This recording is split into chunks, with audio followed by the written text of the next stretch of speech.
ನೋಡಿ, ಸದ್ಯಕ್ಕೆ ಏನೆಲ್ಲ ಬೆಳವಣಿಗೆ ಆಗ್ತಾ ಇದೆ ಅನ್ನೋದ್ರ ಬಗ್ಗೆ ಸಂಕ್ಷಿಪ್ತವಾಗಿ ನಿಮ್ಮ ಮುಂದೆ ಮಾಹಿತಿಯನ್ನ ಇಡ್ತಾ ಇದ್ವಿ. ಪವಿತ್ರ ಗೌಡ ಪರ ವಕೀಲರು ಕೋರ್ಟ್ನಲ್ಲಿ ಯಾವ ರೀತಿಯ ವಾದ ಮಂಡನೆಯನ್ನ ಮಾಡ್ತಾ ಇದ್ದಾರೆ, ಪವಿತ್ರ ಗೌಡ ಈ ಕೇಸ್ನಲ್ಲಿ ಅಮಾಯಕಿ ಅನ್ನೋದನ್ನ ಬಿಂಬಿಸ್ತಾ ಇದ್ದಾರೆ ಅಂತ. ಆದರೆ ಚಾರ್ಜ್ ಶೀಟ್ ಏನು ಹೇಳುತ್ತೆ? ಚಾರ್ಜ್ ಶೀಟ್ ಪವಿತ್ರ ಗೌಡ ಪಾತ್ರ ಏನು ಈ ಕೊಲೆ ಪ್ರಕರಣದಲ್ಲಿ ಅನ್ನೋದ್ರ ಬಗ್ಗೆ ಬಹಳ ಸ್ಪಷ್ಟವಾಗಿ ಹೇಳಿದೆ. ಅದನ್ನ ಒಂದ್ಸರಿ ರೀಕಾಲ್ ಮಾಡ್ಕೊಳ್ಳೋಣ. ಮುಖ್ಯವಾಗಿ ಚಾರ್ಜ್ ಶೀಟ್ನ ವಿಚಾರವನ್ನ ನಾವು ನೋಡ್ತಾ ಹೋದ್ರೆ, ರೇಣುಕಾ ಸ್ವಾಮಿ ಕೊಲೆಗೆ ಸೂತ್ರಧಾರಿಯೇ ಈ ಪವಿತ್ರ ಗೌಡ ಅಂತ ಚಾರ್ಜ್ ಶೀಟ್ ಬಹಳ ಸ್ಪಷ್ಟವಾಗಿ ಹೇಳಿದೆ. ಆ ಚಾರ್ಜ್ ಶೀಟ್ ಅನ್ನ ಓದಿದಾಗ ಎಲ್ಲವೂ ಕೂಡ ನಿಖರವಾಗಿ ಗೊತ್ತಾಗುತ್ತೆ. ಮೊದಲು ರೇಣುಕಾ ಸ್ವಾಮಿಯಿಂದ ಅಶ್ಲೀಲ ಸಂದೇಶ ಇದೇ ಪವಿತ್ರ ಗೌಡಗೆ ಕಳಿಸಲಾಗ್ತಾ ಇತ್ತು ಅನ್ನುವಂತಹ ವಿಚಾರ ಮುನ್ನೆಲೆಗೆ ಬರುತ್ತೆ. ರೇಣುಕಾ ಸ್ವಾಮಿ ಅಶ್ಲೀಲ ಸಂದೇಶದ ಬಗ್ಗೆ ಮಾಹಿತಿಯನ್ನ ನೀಡುವಂತಹ ಕೆಲಸ ಇದೇ ಪವಿತ್ರ ಗೌಡ ಇಂದ ಆಗುತ್ತೆ. ಸಹಾಯಕ ಪವನ್ ದರ್ಶನ್ಗೆ ಇದೇ ಪವಿತ್ರ ಗೌಡ ಹೇಳ್ತಾರೆ, ಇಂಥ ವ್ಯಕ್ತಿ ತನಗೆ ಅಶ್ಲೀಲ ಮೆಸೇಜ್ ಅನ್ನ ಮಾಡ್ತಾ ಇದ್ದಾನೆ ಅಂತ. ಈ ಮೆಸೇಜ್ಗಳ ಬಗ್ಗೆ ಮ್ಯಾನೇಜರ್ ನಾಗರಾಜ್ಗೂ ಕೂಡ ಮಾಹಿತಿ ಹೋಗುತ್ತೆ. ಅಂದ್ರೆ ದರ್ಶನ್ನ ಮ್ಯಾನೇಜರ್ ಈ ನಾಗರಾಜ್, ಆತನಿಗೂ ಕೂಡ ಮೆಸೇಜ್ ಹೋಗುತ್ತೆ. ಮ್ಯಾನೇಜರ್ ನಾಗನಿಗೆ ವಿಷಯ ಮುಟ್ಟಿಸಿದ್ದು ಇದೇ ಪವನ್, ಪವಿತ್ರ ಗೌಡ ಸಹಾಯಕ. ಚಿತ್ರದುರ್ಗದಿಂದ ರೇಣುಕಾ ಸ್ವಾಮಿಯನ್ನ ಅಪಹರಿಸೋದಕ್ಕೆ ಆಗ ಸಂಚನ್ನ ರೂಪಿಸಲಾಗುತ್ತೆ. ಆಗಲೂ ಕೂಡ ಇದೇ ಪವಿತ್ರ ಗೌಡಗೆ ಎಲ್ಲ ವಿಷಯ ಗೊತ್ತಿರುತ್ತೆ. ಜೂನ್ 8ನೇ ತಾರೀಕು 2024 ರೇಣುಕಾ ಸ್ವಾಮಿಯ ಕಿಡ್ನಾಪ್ ಮಾಡುವಂತಹ ಕೆಲಸ ಆಗುತ್ತೆ. ಬೆಂಗಳೂರಿನ ಪಟ್ಟಣಗೆರೆ ಶೆಡ್ಗೆ ರೇಣುಕಾ ಸ್ವಾಮಿಯನ್ನ ಚಿತ್ರದುರ್ಗದಿಂದ ಕರೆತರಲಾಗುತ್ತೆ. ಪಟ್ಟಣಗೆರೆ ಶೆಡ್ಗೆ ಈ ರೇಣುಕಾ ಸ್ವಾಮಿಯನ್ನ ಕರೆತಂದು ಚಿತ್ರಹಿಂಸೆಯನ್ನ ನೀಡಲಾಗುತ್ತೆ. ಮೃತದೇಹವನ್ನ ರಾಜಕಾಲುವೆಯ ಬಳಿ ಬಿಸಾಕಲಾಗುತ್ತೆ. ಈ ಎಲ್ಲ ವಿಷಯ ಪವಿತ್ರ ಗೌಡಗೆ ಗೊತ್ತಿರುತ್ತೆ. ಎಲ್ಲ ಘಟನೆಗಳ ಹಿಂದೆ ಪವಿತ್ರ ಗೌಡ ಕರಾಳ ಹೆಜ್ಜೆ ಇರುವಂತದ್ದು ಚಾರ್ಜ್ ಶೀಟ್ ನಲ್ಲಿ ವೆರಿ ಕ್ಲಿಯರ್ ಆಗಿ ಉಲ್ಲೇಖ ಆಗಿರೋದು. ಕಿಡ್ನಾಪ್ನ ಸಂದರ್ಭದಲ್ಲಿ ಆರೋಪಿಗಳ ಜೊತೆಗೆ ನಿರಂತರವಾಗಿ ಸಂಪರ್ಕದಲ್ಲಿದ್ದು ಇದೇ ಪವಿತ್ರ ಗೌಡ. ಎಲ್ಲಿದ್ದೀರಿ, ಏನಾಯಿತು, ಎಲ್ಲಿ ಕರ್ಕೊಂಡು ಬಂದ್ರಿ, ನೇರವಾಗಿ ಎಲ್ಲಿ ಕರ್ಕೊಂಡು ಬರಬೇಕು, ಹೀಗೆ ಹಲವು ವಿಚಾರಗಳ ಬಗ್ಗೆ ಚಿತ್ರದುರ್ಗದಿಂದ ಬೆಂಗಳೂರಿಗೆ ಕರೆ ತರುವಂತೆ ಕರೆ ಮಾಡಿದ್ಯಾರು, ಚಾರ್ಜ್ ಶೀಟ್ನಲ್ಲಿ ಉಲ್ಲೇಖ ಇರೋದು ಎಲ್ಲವೂ ಕೂಡ ಗೊತ್ತಿದೆ. ಶೆಡ್ಗೆ ದರ್ಶನ್ ಜೊತೆ ಪವಿತ್ರ ಗೌಡ ಹೋಗಿದ್ದು, ಪವಿತ್ರ ಗೌಡನ ಕರೆ ತಂದಿದ್ದು ಯಾರು ಅನ್ನೋದು ಚಾರ್ಜ್ ಶೀಟ್ನಲ್ಲಿ ಕ್ಲಿಯರ್ ಆಗಿ ಗೊತ್ತಾಗಿದೆ. ಶೆಡ್ನಲ್ಲಿ ರೇಣುಕಾ ಸ್ವಾಮಿಯ ಮೇಲೆ ಹಲ್ಲೆ ಮಾಡಿದ್ದು, ಕಪಾಳಕ್ಕೆ ಹೊಡೆದಿದ್ದು ಇದೇ ಪವಿತ್ರ ಗೌಡ. ದರ್ಶನ್ ಹಾಗೂ ಇತರರು ಹಲ್ಲೆ ನಡೆಸುವ ಸಂದರ್ಭದಲ್ಲಿ ಇದೇ ಪವಿತ್ರ ಗೌಡ ಸ್ಪಾಟ್ ಅಲ್ಲಿ ಇದ್ದಿದ್ದು. ದರ್ಶನ್ ಕರೆದು ಪವಿತ್ರ ಗೌಡಗೆ ಹೇಳ್ತಾ ಇದ್ದದ್ದು ರೇಣುಕಾ ಸ್ವಾಮಿಗೆ ಹೊಡೆ ಅಂತ. ರೇಣುಕಾ ಸ್ವಾಮಿಗೆ ಹಲ್ಲೆ ಮಾಡಿದ್ದು ಪವಿತ್ರ ಗೌಡ. ರೇಣುಕಾ ಸ್ವಾಮಿಗೆ ಚಪ್ಪಲಿಯಲ್ಲಿ ಹೊಡೆದಿದ್ದು ಇದೇ ಪವಿತ್ರ ಗೌಡ. ಶೆಡ್ನಲ್ಲಿ CCTVಯಲ್ಲಿ ಪವಿತ್ರ ಗೌಡ ಓಡಾಡಿದ್ದು ಎಲ್ಲವೂ ಕೂಡ ಸೆರೆಯಾಗಿದೆ. ಪವಿತ್ರ ಮೊಬೈಲ್ ಕೃತ್ಯದ ಸ್ಥಳದಲ್ಲಿ ಆಕ್ಟಿವ್ ಆಗಿತ್ತು. ಇದರ ಜೊತೆಗೆ ಕೊಲೆಗೆ ಪವಿತ್ರಾಳೇ ಮೂಲ ಕಾರಣ ಅಂತ ಚಾರ್ಜ್ ಶೀಟ್ ನಲ್ಲಿ ಸ್ಪಷ್ಟವಾಗಿ ಉಲ್ಲೇಖ ಆಗಿದೆ. ಪೊಲೀಸರು ಸಲ್ಲಿಸಿದಂತ ಚಾರ್ಜ್ ಶೀಟ್ ನಲ್ಲಿ ಈ ಎಲ್ಲ ವಿಚಾರಗಳನ್ನ ಕ್ಲಿಯರ್ ಆಗಿ ಹೇಳಲಾಗಿದೆ. ಇಷ್ಟೆಲ್ಲ ವಿಚಾರಗಳು ಇದ್ದಾಗಲೂ ಕೂಡ ಪವಿತ್ರ ಗೌಡ ಪರ ವಕೀಲರು ವಾದ ಮಾಡ್ತಾ ಇರೋದು ತನ್ನ ಕಕ್ಷಿದಾರರಾಗಿರುವಂತ ಪವಿತ್ರ ಗೌಡ ಅವರ ಪಾತ್ರ ಈ ಕೇಸ್ನಲ್ಲಿ ಎಳ್ಳಷ್ಟು ಇಲ್ಲ, ಆಕೆ ಒಬ್ಬ ಅಮಾಯಕಿ, ಈ ಗ್ಯಾಂಗ್ ಈ ರೀತಿ ಹೇಳ್ತು, ಆ ರೀತಿ ಆಕೆ ನಡ್ಕೊಂಡ್ಲು ಅಂತ.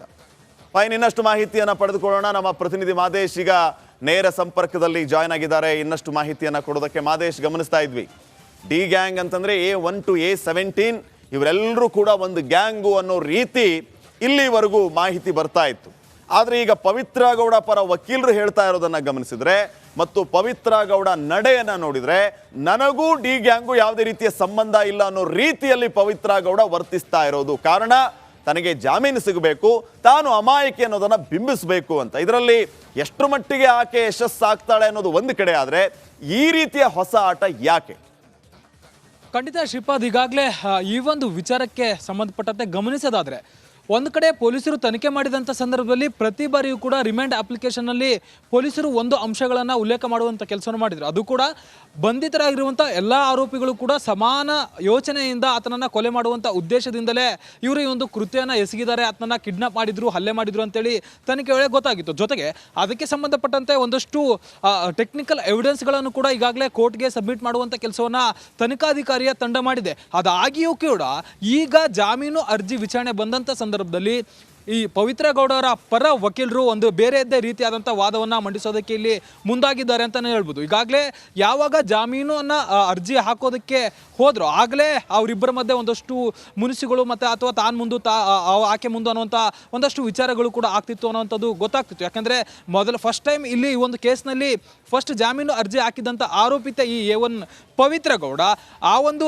ಸಂದರ್ಭದಲ್ಲಿ ಜಾಮೀನು ಹಾಕುವಂಥ ಸಂದರ್ಭದಲ್ಲಿಯೇ ಅವರ ಮಧ್ಯೆ ಒಂದಷ್ಟು ಬಿರುಕು ಉಂಟಾಗಿತ್ತು ಈ ಗ್ಯಾಂಗ್ನ ನಡುವೆ ಅನ್ನೋಂಥ ಒಂದಷ್ಟು ವಿಚಾರಗಳು ಕೂಡ ಹೊರಗಡೆ ಬಂದಿತ್ತು. ಆದರೆ ಇಲ್ಲಿ ಮೊದಲನೇ ಬಾರಿ ಈ ಒಂದು ವಿಚಾರಣೆ ನಡೆದಂಥ ಸಂದರ್ಭದಲ್ಲಿ ದರ್ಶನ್ ಎಲ್ಲ ರೀತಿಯಾದಂಥ ಸಂಚನ ಮಾಡಿದ್ದಾರೆ. ಆದರೆ ಇಲ್ಲಿ ಪವಿತ್ರ ಗೌಡಳ ಪಾತ್ರ ಏನೂ ಇಲ್ಲ.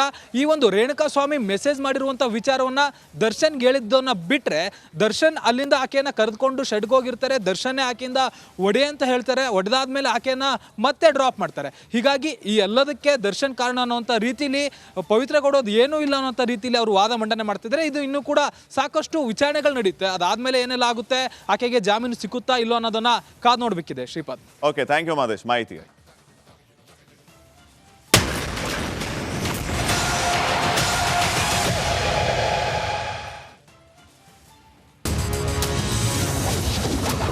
ಬೇಲ್ಗೆ ಕಾಯ್ತಿದ್ದ ದರ್ಶನ್ಗೆ ನಿರಾಸೆ. ಜಾಮೀನು ಅರ್ಜಿ ಮುಂದೂಡಿದ ಕೋರ್ಟ್.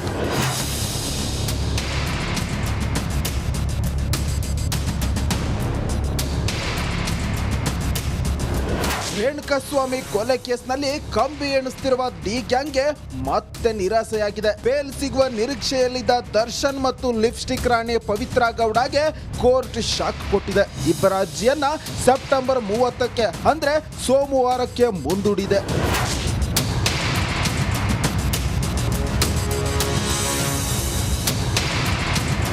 ಪವಿತ್ರ ಪರ ವಕೀಲ ಟಾಮಿ ಸೆಬಾಸ್ಟಿಯನ್ ಬಲವಾದ ಮಂಡಿಸಿದ್ರು. ಚಾರ್ಜ್ ಶೀಟ್ ನಲ್ಲಿ ಕೊಲೆಗೆ ಒಳಸಂಚು ಮಾಡಿದ್ದಾರೆ ಎಂದು ಹೇಳಲಾಗಿದೆ. ಪವಿತ್ರಾಗೆ A2 ಆರೋಪಿ ದರ್ಶನ್ ಲವ್ವರ್ ಆಗಿದ್ದಾರೆ, ಅವರೇ ಕರೆದುಕೊಂಡು ಹೋಗಿದ್ದಾರೆ ಎಂದು ಬರೆದಿದ್ದಾರೆ. ಆದ್ದರಿಂದ ಕೃತ್ಯದಲ್ಲಿ ಪವಿತ್ರ ಪಾತ್ರ ಹೆಚ್ಚು ಇಲ್ಲ, ಆದ್ದರಿಂದ ಜಾಮೀನು ನೀಡಬೇಕು ಎಂದರು. ಪವಿತ್ರ ತಪ್ಪೇ ಮಾಡಿಲ್ಲ. ಪವಿತ್ರ ರೇಣುಕಾಸ್ವಾಮಿ ಕಪಾಳಕ್ಕೆ ಹೊಡೆದ್ಲು ಅನ್ನೋದನ್ನ ಬಿಟ್ರೆ ಬೇರೆ ಆರೋಪವೇ ಇಲ್ಲ. ಆಕೆ ಕಪಾಳಕ್ಕೆ ಹೊಡೆದ ನಂತರ ಮನೆಗೆ ಡ್ರಾಪ್ ಮಾಡಿದ್ರು. ಆದರೆ ಚಾರ್ಜ್ ಶೀಟ್ ನಲ್ಲಿ ಪವಿತ್ರ ಷಡ್ಯಂತ್ರ ಮಾಡಿದ್ದಾಳೆ ಎಂದಿದ್ದಾರೆ. ಆದರೆ ಏನು ಷಡ್ಯಂತ್ರ ಅಂತ ಪೊಲೀಸರು ಸ್ಪಷ್ಟಪಡಿಸಿಲ್ಲ. ರೇಣುಕಾಸ್ವಾಮಿ ಪವಿತ್ರ ಇಮೇಜ್ಗೆ ಧಕ್ಕೆ ತಂದಿದ್ದ. ಅದೇ ಕಾರಣಕ್ಕೆ ದೂಷಿಸುವ ಹಕ್ಕು ಕೂಡ ಇದೆ. ರೇಣುಕಾಸ್ವಾಮಿ ಕೆಟ್ಟದಾಗಿ ವರ್ತಿಸಿದ್ದ ವಿಷಯವನ್ನ ದರ್ಶನ್ ಪವನ್ಗೆ ಹೇಳಿದ್ದಾಳೆ. ಪ್ರಿಯಕರ ದರ್ಶನ್ಗೆ ಹೇಳುವುದರಲ್ಲಿ ತಪ್ಪೇನಿದೆ? ಆದ್ದರಿಂದ ಪವಿತ್ರ ಮಾಸ್ಟರ್ ಮೈಂಡ್ ಎನ್ನುವುದು ಸರಿಯಲ್ಲ. ಕೊಲೆಯಲ್ಲಿ ಆಕೆಯ ಯಾವುದೇ ಪಾತ್ರವಿಲ್ಲ ಎಂದು ವಕೀಲರು ವಾದ ಮಂಡಿಸಿದ್ರು. ದರ್ಶನ್ ಸೇರಿ ಎಲ್ಲ 5 ಆರೋಪಿಗಳ ಬೇಲ್ ಅರ್ಜಿ ವಿರುದ್ಧ ಸೋಮವಾರ ಪ್ರತಿವಾದ ಮಂಡಿಸುತ್ತೇನೆ ಎಂದು SPP ತಿಳಿಸಿದ್ರು. ಆದ್ದರಿಂದ ಕೋರ್ಟ್ ಎಲ್ಲರ ಅರ್ಜಿ ವಿಚಾರಣೆಯನ್ನ ಸೋಮವಾರಕ್ಕೆ ಮುಂದೂಡಿತು. Bureau report, republic Kannada.